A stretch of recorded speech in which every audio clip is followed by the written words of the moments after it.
Hey, how you guys doing? I'm Billy Hoffman from Spy Dynamics. And I'm Brian Sullivan from Spy Dynamics. And we're going to be talking to you today about Premature Ajax ulation. It's actually, we weren't really going to use that title originally, but we decided, sure, why not? It fit what we wanted to talk about.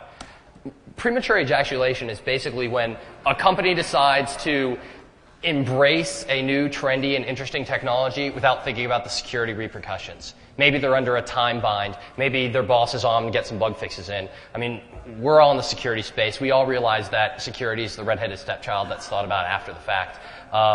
Some of the symptoms we see here. We've got embarrassing data leakage, which leads to unsightly privacy discharge, irritation in your compliance areas, and then the unfortunate unsanctioned backdoor access. So if you've heard us talk about these things before, it's because we had. I was here last year. I gave a presentation called Ajax Insecurities, where we talked a lot about the increased attack surface that an Ajax app has because of its responsiveness to web services. We talked about code transparency issues. You're writing more and more of the application, between a third to a half of it, in JavaScript on the client. And so what can we do with that stuff? And this was very interesting, and this presentation kind of complements that, saying, if we were developers and not security professionals, and we went out there and wanted to make a website, an Ajax site, and used advice out there, how insecure would the app end up being? And this is exactly what we did. So before we were talking more in abstract concepts or high-level things. This year we wanted to take it down to the concrete, to the details. So we created this website called hackervacations.com. And the way we created it was, we went out and we said, if we were a new Ajax developer, what would we do to learn how to program Ajax? Well, we'd look for blogs, we'd buy some books, maybe we'd go to some conferences. So we did all these things, and we gathered all this information together, and we created this Ajax application, hackervacations.com, with all this advice that we got. And now, was it a great website? Was it very flashy UI and highly performant? Yeah. Was it also a huge gaping security hole? Yeah. And we have to stress this here, and we'll in fact reveal the sources of where we pulled every example you're going to see us talk about. We did not bake any security vulnerabilities into this. None of these are fake. None of them were Brian sat there and said, you know what, let's not use the parameterized SQL statement. Let's do an ad hoc SQL statement so we're vulnerable to SQL injection. We used straight the advice they told us. Every now and then they gave us a piece of good advice that had the consequence or kind of a side effect of also kind of doing security, but we didn't bake any of this stuff in. So let's get to it. Let's just go ahead and show you the app. So this is Hacker Vacations. Where you name your own price. or set your own price. Somewhat literally. Yes. So, you can go ahead, log. Oh, hold on. There's not supposed to be a proxy on it right now. So, just like a typical Expedia type site, I'm going to go ahead, log in. So you can search for flights. Everything here is kind of, standard thing. Let's go from Atlanta to Vegas on the first, sure. I like window seats. All right, so there's a breakpoint. I'm already getting ahead of myself. So we can tell that this site's using Ajax because we just got a bunch of results back. The page didn't update. We're still on search.aspx. We can do this again. There's a lovely thing we're going to be using throughout this presentation called Firebug. Anybody familiar with it? It's phenomenal. Fantastic. You all should definitely be using this. You all should definitely be using it. So right over here, we actually can see in Firebug under .NET that, in fact, an Ajax request was made. We can look at the post data and see that this appears to be a big blob of JSON saying the start city, destination city, all that stuff.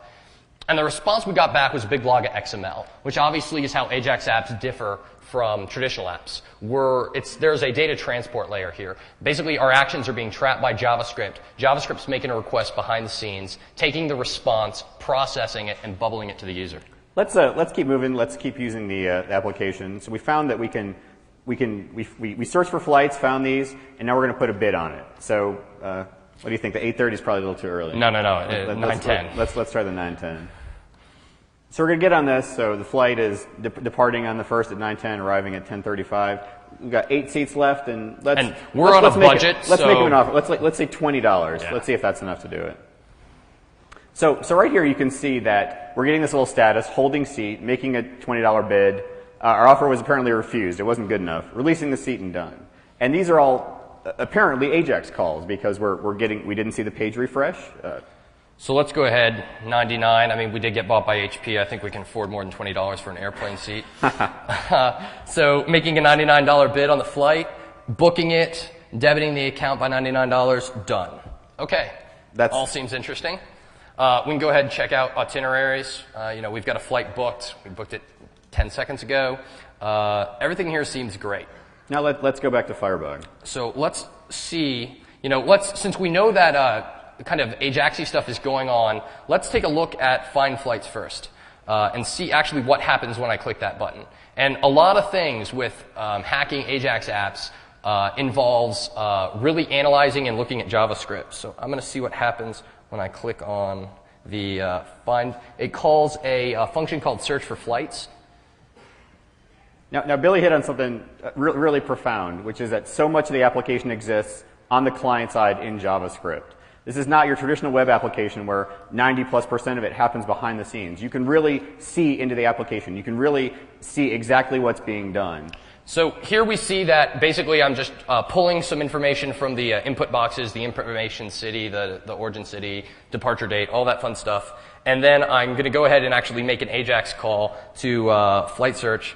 And if we look over here in this common.js file, we scroll down and we can actually see that there's all those Ajax calls here, just kind of, make offer, flight search, all of these things, just kind of wrap actually making a request. So the interesting thing is, let's see what happens when we actually get back from the flight. When we're done, it actually calls right here, search for flight callback, if y'all can see that. So right here, this function is what gets called. We see a parse XML, mainly because we got a big blob of XML back. So again, we're looking through the result XML, and we get to here, and this is kind of interesting.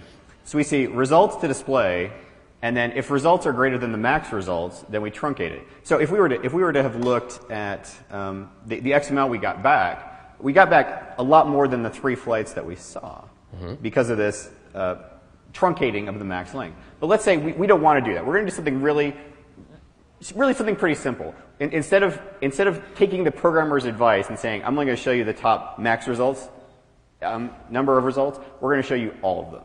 So we can use Firebug actually to set breakpoints here. And this is going to be an underlying theme, right? Everyone's heard you can't trust the client. It's the #1 rule of web security. Well, if you can't trust the client, how do you trust the client to run any JavaScript you give it? And when half your app is existing on the client, there's a lot of uncertainty about the order operations are supposed to take place, that data doesn't get tampered with between certain types of operations. And so here we can see we can alter the data. So max results right now is set to 3. But I don't want it to be 3. I want it to be 99, because I don't think we're going to get back more than 99 results. And if we do, I don't really care to see them all.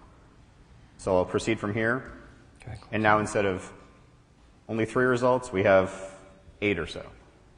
So this was a very, very simple example of a much more profound overall concept, which is that the code that the programmers intended us to do, we chose not to do that. And we can choose not to do that because that code is executing on the client.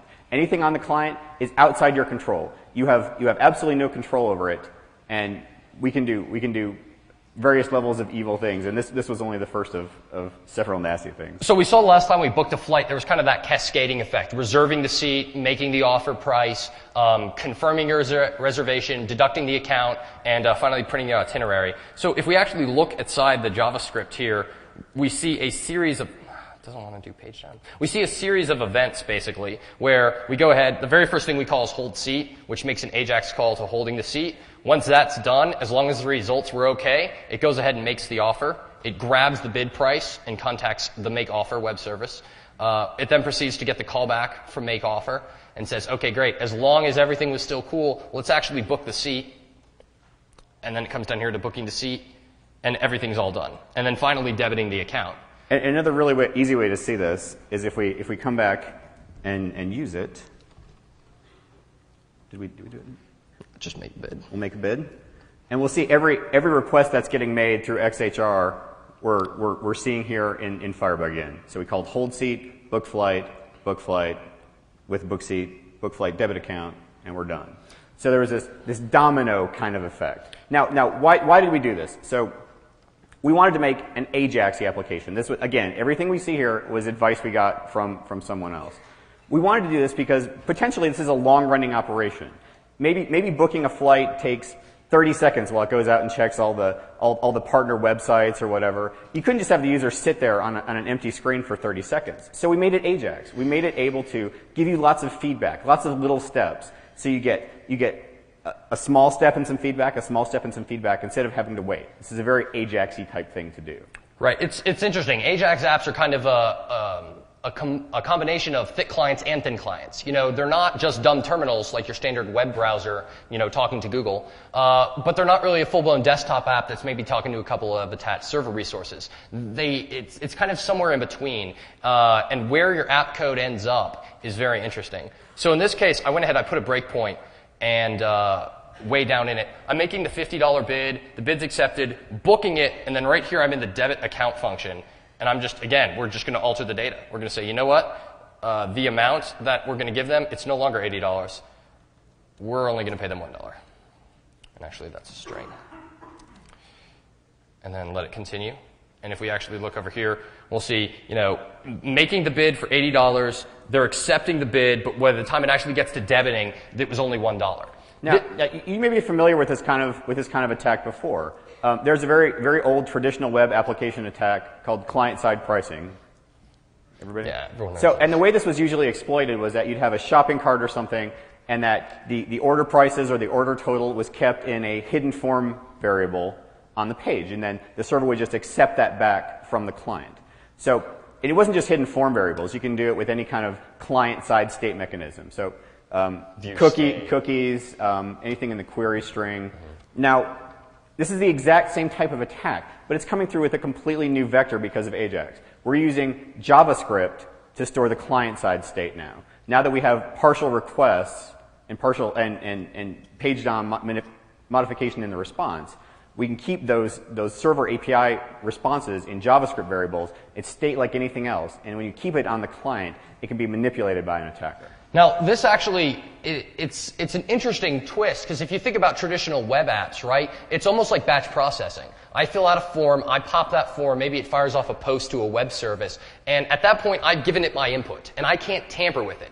And the way you break web apps is you try to give it really malformed data and try to make it break. It's a black box. I have no idea what it's doing. It could be contacting multiple database tiers, different application tiers. It could be, doing an XPath query for all I know. I really have no idea. But now, because part of the application is existing on the client, I have the ability to actually tamper with data while it's being processed. So in this case, it went ahead and said, yeah, $80, I'm totally cool with that.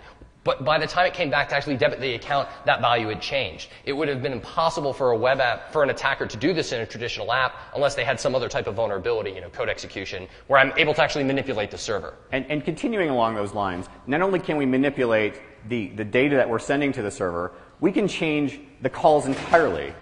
We can choose to send functions out of order. We can choose to not send functions at all. So let's demonstrate. So we saw that right here, when we actually book the seat, we're calling this web service, book seat, passing the username and flight. So why don't I just call book flight? I mean, what we've done here is directly. There's a server. Basically, when you're using Ajax, there's basically a server API. You're using your client to contact your back-end API, and you're trusting that the client is going to call it the way you intended it to. But as we've said before, and I'm going to continue to say, this is simply nothing you can control. You can't force the user to call that API in the manner you intended. So we're going to call the really interesting parts of this, which is to book the seat, but then leave out the less interesting parts like actually